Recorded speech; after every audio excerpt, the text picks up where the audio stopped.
morning, everyone. My name is Amma. I run a network of business development professionals. So we basically provide a one-stop shop for agri and tech entrepreneurs. So today we're talking about the rise of tech in agriculture. What does it mean? What are the opportunities? What are entrepreneurs doing at the moment to deal with some of the value chain issues, of which there are many? I think Worlali from Farmerline just mentioned distribution, pricing disparities. Farmers are subject to middlemen and market women distorting the profits that they should be making to sustain their livelihoods. So I'd like to call up the panelists, or my panelists. So we have Worlali from Farmerline. Is he here?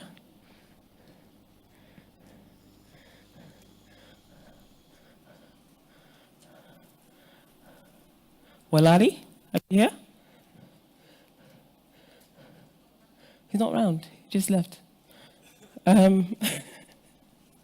Okay, Emmanuel from Trotro Tractor. We'll have you back up here. Round of applause, guys.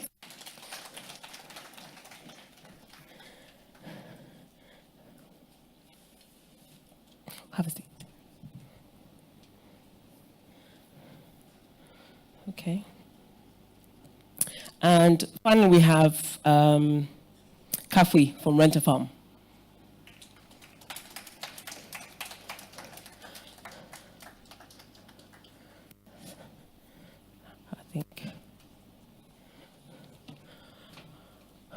Okay, guys, so I guess we'll get started and hopefully Worlali can join us later.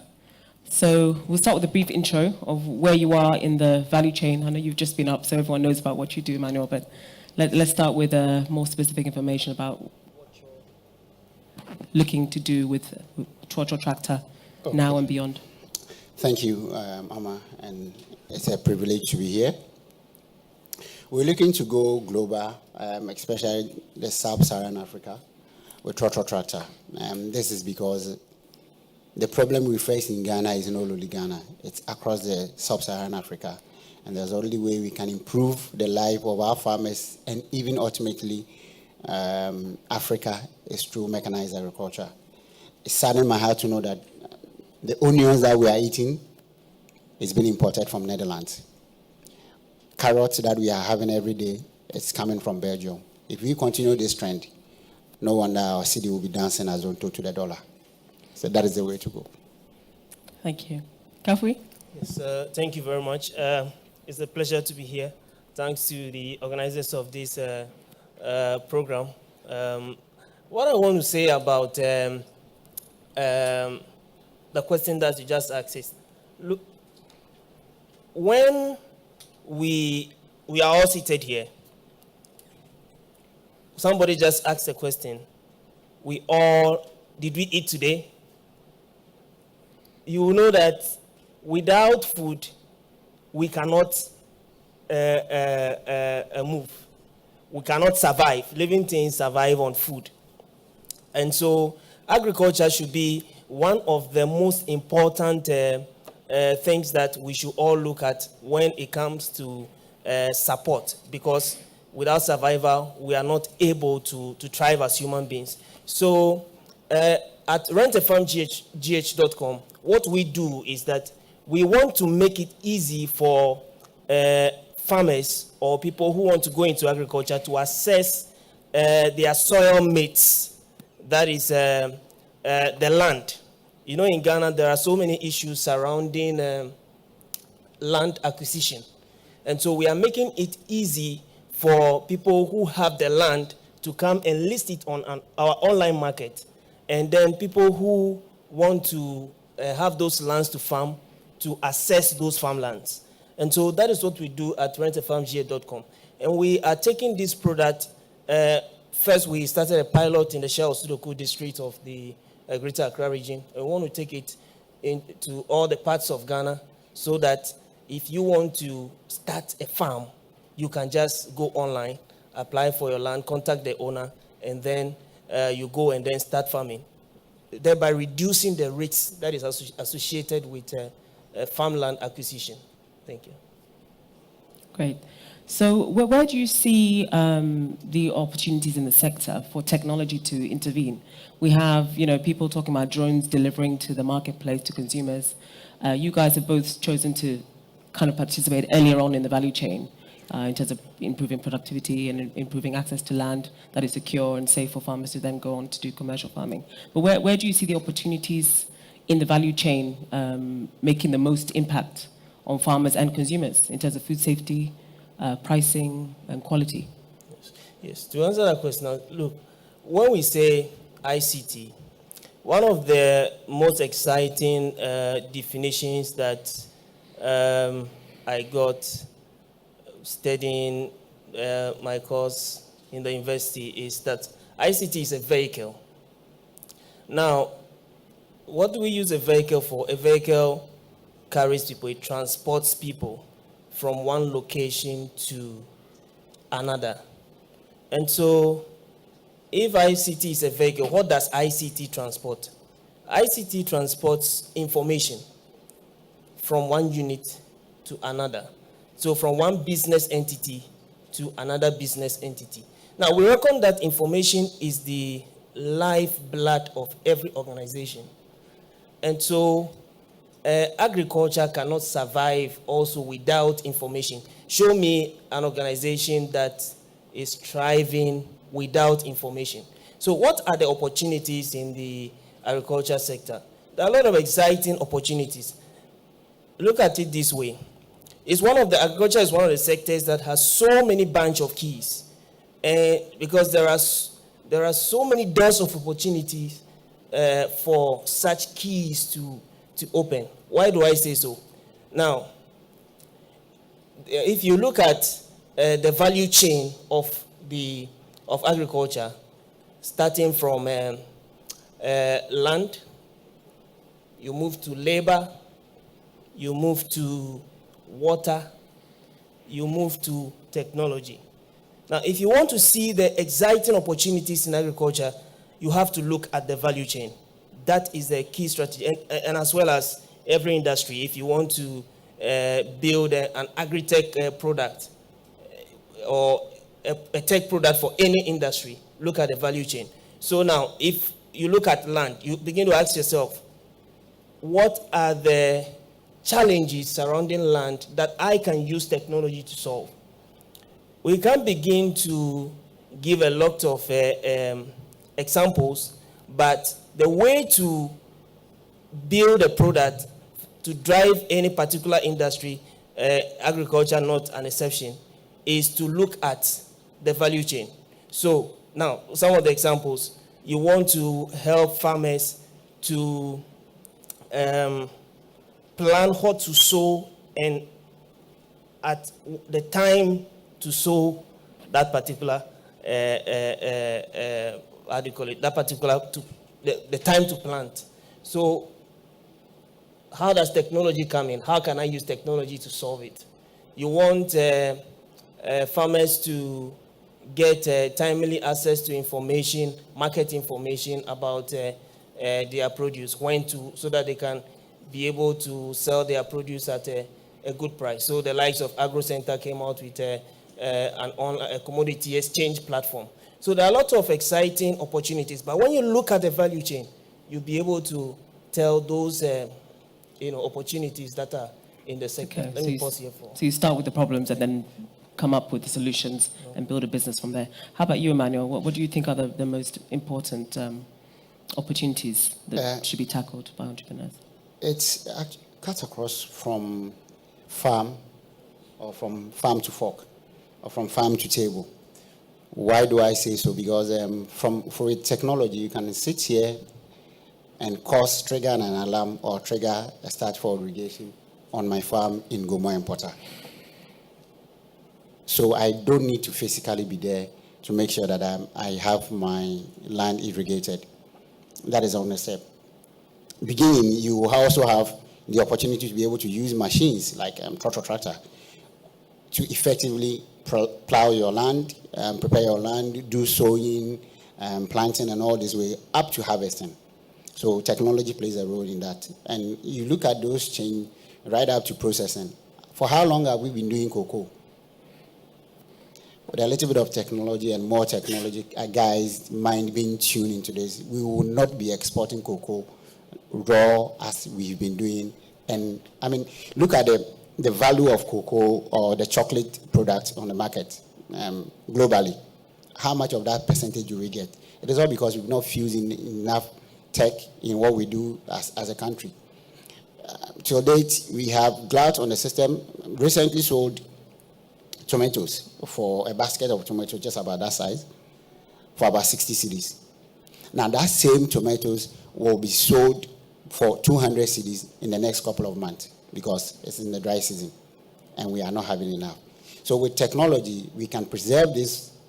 So from land preparation to harvest to processing, technology plays a role. And this is a key area for job creation, for teaming youth. From the guy on the street currently doing dog chain, when we be using, or let me say yogurt. If this guy is fused, if this guy has a little bit of technology, now he's technologically inclined, he will know that I can create an app or use Facebook for basic marketing of farm produce from his village in Goma and Porta. And so technology plays a key role in all these aspects. What about adoption of technology in the rural areas? You guys have experience on the field, on the ground, with people who are less educated. How have you found the experience dealing with them, getting them to adopt your technology? Yeah. From our point, it is not as easy as technological adoption is difficult. Change actually is quite difficult across borders. No only Ghana, but our situation as we in is quite clear because the illiteracy level is that high, and that is one of the reasons. So it will take time, but I'm glad we are learning fast. With the use of mobile money and the momos, those adverts, it becomes now easier for such things. Fact, people say farmers are not educated, but farmers are one of the most educated people. It's not classroom education. He will tell you exactly, if I sow at this time, I'm going to reap at this time. And if he miss it, so same with economists and their monies. He knows that 5 bags of maize is going to give him X amount of money. And with the mobile money technology, it is helping penetrate with the technology adoption quite easy as compared to previous. Thank you. Worlali is back. Yes. I'm not going to introduce him because you just saw him. So Worlali, you touched upon the issue of distribution at the end of the last session, which I felt like you were introducing my segment here because I know it's a key issue. Yeah. Can you talk to us a little bit more about how you see technology influencing the issue of distribution within the value chain, getting produce from the farm to the table? Yeah. Where does tech, play a part in that? How can we get wider adoption of technology in the distribution chain? Yeah, so I think apologies for the miss. That's okay. But then the issue of in the area of distribution, technology plays a very critical role. Oftentimes, value chain actors don't have clear visibility in what happens at each stage. And it's very critical if management may need to make a decision. And so what we see, the role of technology here is in digitizing the various processes that are at each stage of production to produce leaving the farm gate to, let's say, a collection center, from a collection center to a district level. What technology does is that it allows for clear visibility to know where produce are coming from, where are your major sourcing coming from, in which particular area. If there are challenges or delays, you can easily spot it.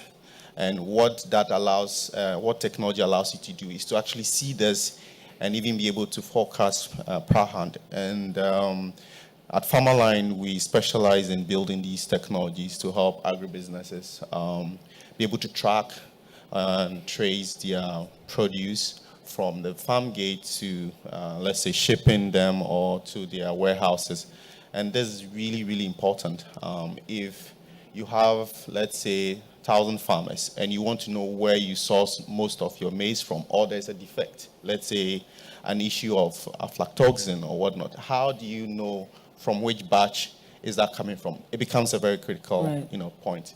And then in the other aspect, on the supply side, where input dealers need to get their produce their goods to farmers, they need to know where are the orders coming from? What quantities are farmers requiring of specific, product? Technology allows this to become easier. So with a simple mobile or USSD, farmers can just request for specific inputs. At the aggregate level, a company can know in Kumasi, this quantity of specific input is required. If I don't have some in my warehouse, I need to start making orders. And this is what technology brings to the table. Yeah. Okay, so I was asking these two about adoption. How have you guys dealt with adoption in the rural areas with the farmers? Yeah. Have you built relationships on the farms with the communities? How have you approached that issue? So working with farmers requires a lot of relationship building. Right. You need to establish trust, and this is not built overnight. It works with constant engagement, and you bring in solutions to the level they understand. As my colleague from the Trotro service mentioned, farmers are intelligent. So you can't just come and wing something in front of them and think that you got away with it. They know when someone is selling them good stuff, and they know when somebody is selling them bad stuff. So with our work experience, we, for example, currently we have a field team that does workshop with these farmers. We work with established structures within these farming communities. And if you go in just assuming that you can just bulldoze your way to make a page of your product, it wouldn't fly. So we work with existing structures like the extension officers that are in the communities, because these farmers have rapport with them.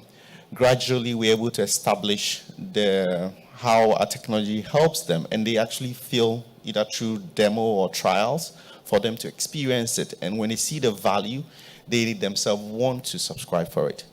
A typical example is our weather service that we offer. Oftentimes, we give this weather service for farmers on a free trial basis for them to just experience this. And this is how it works. They get a call on their mobile phone, and it's in the local language, and it's telling them the weather condition for their location. So this is not a general forecast like you hear on the radio and stuff, but this is for their location. And this helps them to plan their day. And among our content services that we offer to farmers, weather forecast is the best selling because they see value in that. One, it's helping them plan when they should apply their inputs. Because if it's going to rain in the afternoon and they go to the field and apply their chemical on their crop, it washes down. That's money gone down the drain. So it's a critical thing. If it's about drying their produce, it also becomes very important. Maybe the farmer dries his maize in the barn and he's gone to the field and it rains. He's lost a whole season's work of distance. So, Okay. Yeah. So one thing that we do at AmDeCo is really help businesses prepare for funding, prepare for investors to come into the business. We always advocate that you start with scale in mind. So one key challenge and feedback from investors is that a lot of agribusinesses have challenges with cash flow. So collecting your money, how do you charge for your services? How do people pay? What are the payment patterns? Can you touch on that a little bit in terms of the finance behind agri-technology and agribusiness? How viable is it and the challenges that you've been having with that and how you've overcome them? Well, it's not been easy for this industry because a lot of people traditional banks even don't know how to deal with the agri companies, the traditional farmers or agri companies. One, and let me give you a clear example.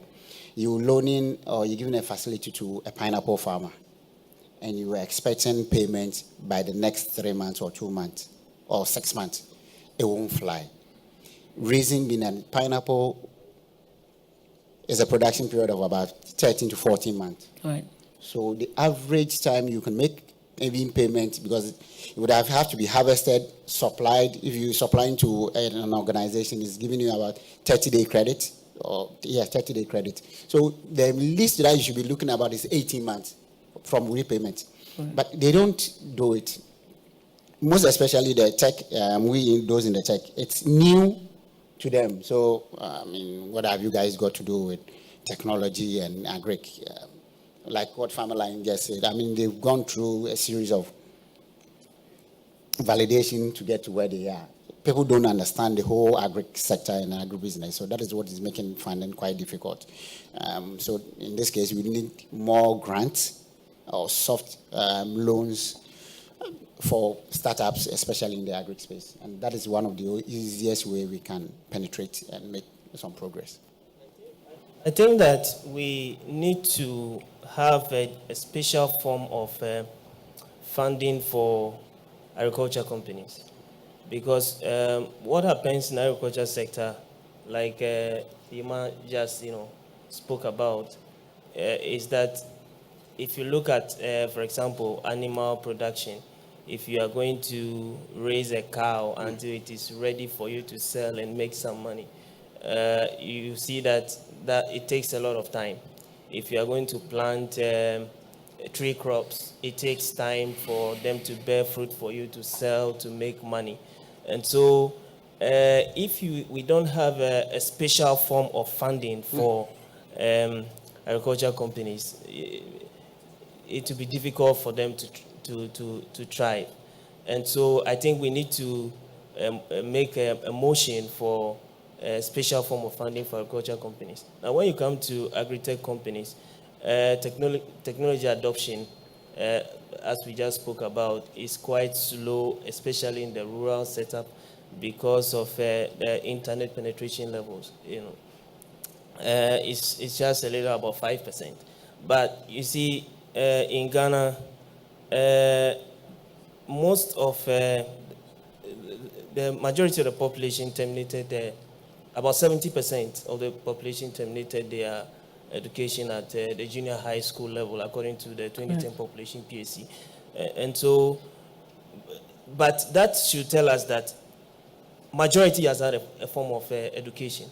And so if you are going to send a tech business, a tech product to the farmers on the ground, you will surely get somebody who can read and write, who can operate a mobile phone, who can operate a smartphone, a feature phone, to be able to pass on this information to those who, if, for example, you are dealing with a parent who doesn't know how to use a feature phone, maybe to request land, what do you do? Right. So the key issue for you is a special facility for agric. Yeah, so in terms of funding, people who understand the value chain, the challenges, the payment, the cash flows, and then tie in a facility to that, right? Yes. Okay. Worlali? Yes. I agree with my colleagues who have just said that, yes, agric needs a special financing vehicle if we want to drive it. And I think in today's or yesterday's graphic, the World Bank has even suggested for government key priority areas that they should focus on. ICT is one, agribusiness is the other one, and I think power also. But within the agri-tech space, the issue is it takes a longer period to test or to prove your model. And that is where that's where we need the support to enable business entrepreneurs try out their concept, their ideas, fail safe, and be able to, move on with the new innovations that they have. They can't, try those innovations and ideas with capital that is not patient. Right. So you need to understand that the space is still, new. Having, whether businesses or even farmers paying for the service, you need a whole level of iterations to get that figured out. Right. Before you can say, okay, I can take a loan or go to the bank, and then going to the bank in the first place, a no. Right. I mean, I don't think it will fly. And so parts of it having to do with grants or programs that support entrepreneurs to hone their business ideas, get them skill sets, not necessarily physical cash, but then also skills that technical they need. services, Yes, that kind of stuff. business services that will allow them to polish their businesses is very critical. Right. If we want to develop this ecosystem. Thank you very much. Yes. Audience Q&A. Any questions? David? Mike. There's one here. Okay. One there. One more? Okay, that's two more. Okay. That? Sure, go ahead. Thank you very much. I'm Clement. I'm from NCA, but I'm talking as a farmer. I'm not talking as a regulator. I think that from yesterday to today, what I have observed is that technology is in a faster pace than the society. And look like we are not taking into consideration those that are crawling. Technology is running and people are following. And in the society, we have segregated the society to an extent that people, yesterday, I've forgotten one of the... Can we have a quick question, please? Okay, Otherwise we'll run out of time. Maybe I'm wasting time. Yeah, let's Sorry. get to the point, please. My issue is that AgriTech is demand-driven. The Trotro tractor, they will plow, they will sow, they will get the produce. How do they get the produce into the market? I've stopped farming because anytime I farm, I don't get market for my produce. Okay. So how do we use technology to ensure that we get our produce to the market and we get good prices for it? That one alone will let us go back to the land. Thank you. Okay. We'll take a quick answer and then go on to the next, to David's question after We that. can take a round.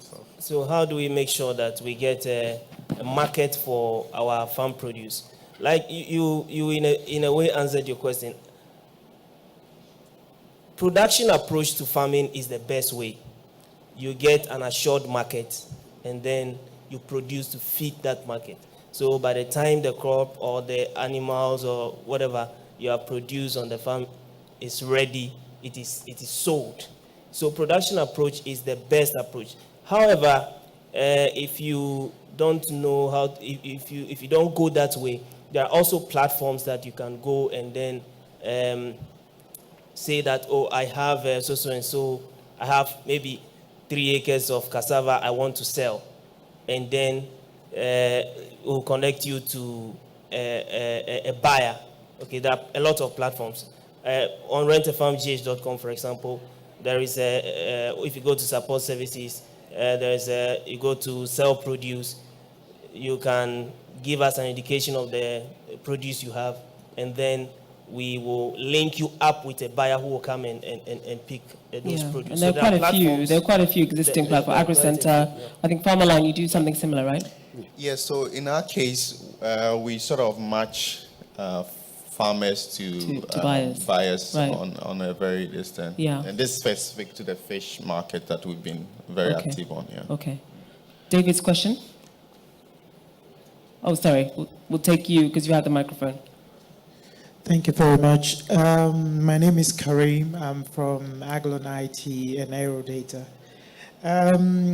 I especially like the idea of tractor Trotro, and I think it's a very innovative one. But I think that one major problem that AgriTech is facing in Ghana is post-harvest loss. And that has to do a lot with how not only getting market for the produce in the markets, or in trying to find consumers for the produce, but also access to the farms to be able to transport the farm produce to the market. So my question is, what kind of support are you getting from government in trying to improve the basic, which is a proper infrastructure? Because your Trotros, there are some farms, your tractors, there are some farms your tractors cannot get to. They need roads, they need bridges to cross rivers to get there to be able to. What kind of support are you getting from government? Because that is one of the major issues. I've had the privilege of being to Navrongo, where I think was one of in the Upper East, producing a lot of tomatoes. And a lot of it always gets spoiled. Sure. Because before it gets to the market, and its like shelf life is very short. So what kind of support are you getting so that you can be able to align your business to go alongside the road infrastructure network? Not only road, at least we have the Volta Lake too, it can be used for transport. What kind of support are you getting to align your business to the infrastructure development, Thanks, the road Kamal. and air transportation Thank development? you. Okay, thank you so much. It's a critical question. Navrongo tomatoes, I mean, Navrongo has one of the best tomatoes we have in the country. And with all this, Ghana is the second highest importer of tomato paste in the world. We are next to Germany. So, I mean, we're always throwing money away. Policies is what we are saying is key. Because we're not looking at only production. We're also looking at how can we use the trailers of the tractors to cut tomatoes from the farm to the roadside or farm to the market or to small processing centers. But just as you said, there are some places that even tractors cannot go. So policies is key. Are there any policies in motion that are benefiting you and your users right now? Any plans that you can speak to? Yeah, currently the current government championing of AgriTech, and we hear in the budget that they're going to make more, apart from cocoa roads, they are now going to look at more access to. So we can only hope and pray that government puts their money where their mouth is, and by so doing, we'll be able to access more farms and more areas to be able to cut this. But Okay. the mechanization is on the agenda as well. So we're looking to see how we will push this. Thank you. You, sir. Yeah, hi, my name is Julius. My question was more to do with all the debates we're having, we've got no moral, social aspect to the disruption that's going on. So, for instance, with Tractor Trotro, like the gentleman said, the dialogue between all factors, all parts of the community, the disruption itself makes that dialogue happen. Yeah. And so, therefore, the farmer might say, oh, well, you guys are going too far ahead because we're not dialoguing with them. And the same with the question about where we're talking to government. The disruption itself is not just disruptive, but it actually creates that dialogue. And so how far will that dialogue be going with you? For instance, will you have Trotro warehousing afterwards and Trotro distribution? And you get where I'm coming from? Yes. We entered this market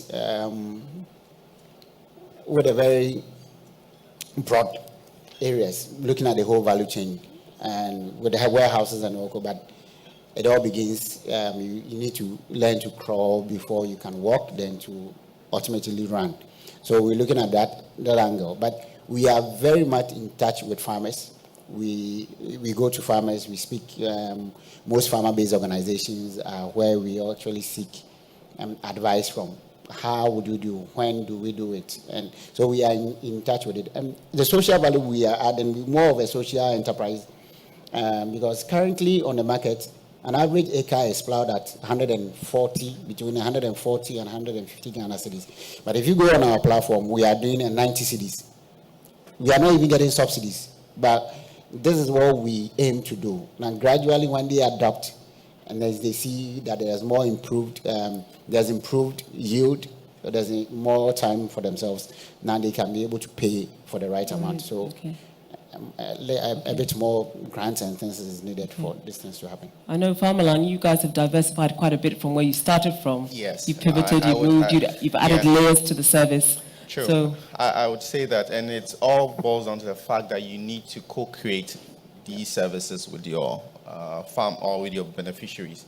You can't sit in the office or in your room and design a product or a service and think your customers are going to take it. We started with information service, just providing weather, good agronomic tips and the likes. But then we saw farmers needed more than just information. Where to sell their produce. They need inputs, high quality inputs, because there are a lot of fake inputs on the market. All those things are challenges, and there are so many that as a company alone, we can't say we are all grappling that. You talk about post-harvest losses. There's a whole,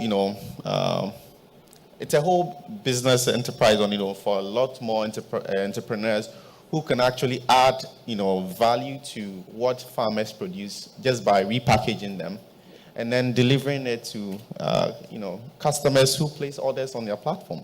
That's a new business chain that another company can just leverage on technology to do. Yeah.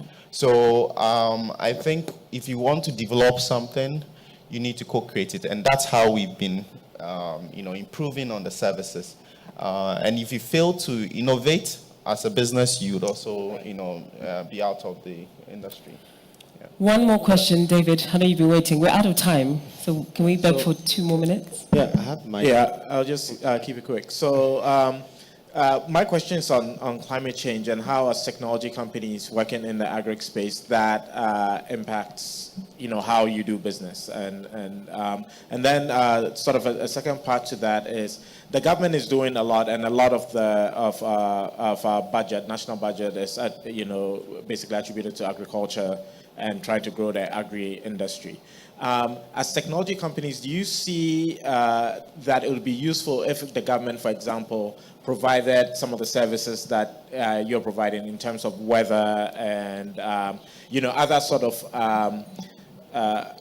other types of the type of information that would be useful for all farmers, but for now, for example, Farmerline, only your beneficiaries are probably getting that sort of premium weather services that you're providing. Okay, so we have a minute. So quick fire answers, please. Quick fire answers. Okay.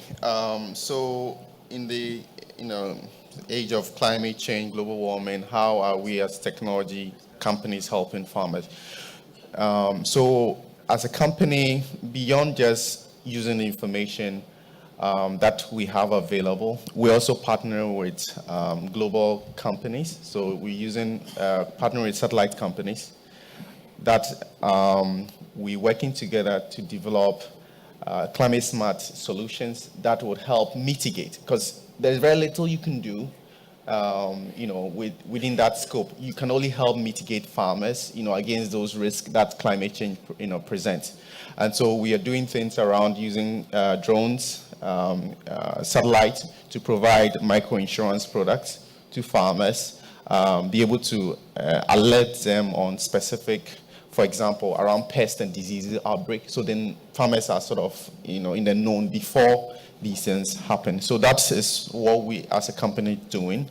And then governments providing these services. I think currently we do work with governments, all right, along in the district areas with the extension officers to provide these services to farmers. But then I don't think government should be in the business of engaging with or delivering the sort of services, technology services to farmers. They should provide an enabling environment or framework for businesses to deliver this, because we are more efficient at doing this. There's a lot of history. I think we will not want to bore ourselves here. There have been an e-extension project that has been launched, and to date, as to how effective that is, it's another story. So I think to deliver effective and efficient service, the private sector can do that, but government should provide that enabling environment or facilitate that process. That should be the sort of partnership we should fall into. Thank you. We're out of time, guys. Amma, I think we'll allow one more question. Thank you, Anita. Just one more question, please. Thank you. Go So, ahead.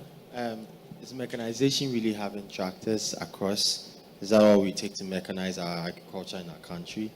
Secondly, there's a very big drive for zero tillage, where the soil is not disturbed to ensure that it's conserved and the soil moisture context and organisms are actually preserved to ensure that they can consistently enable you to, grow and cultivate. With Trotro tractors and encouraging more people to till the land and break the land, is this really a sustainable way to go? I think I want to get your understanding and what you think about it. Hello. Yeah, thank you, Nana. Tractors are not anti-climate smart. The only difference is the implement you're using. Now, with no tillage, you're looking at reaping as opposed to plowing. Now, reaping is like, let me use a basic definition. Using the rake to open up the soil. You are opening up just the space whereby the seed needs to be there, and then making that side loose, as opposed to plowing whereby you're just clearing everything. So that is one, and the other is cramping. whereby it pushes the weeds down and make it even serve as a mulch. So yes, it's a very sustainable way of making things happen and growing healthily. As opposed to traditional farming, and what do we do? We clear the land and burn. That's alone, you are killing the ozone layer. So you're clearing, you're now burning, you're exposing the soil bare, and that gives, it allows for more moisture to evaporate, and so leaving your land dry. So this is the way, tractors are just machines.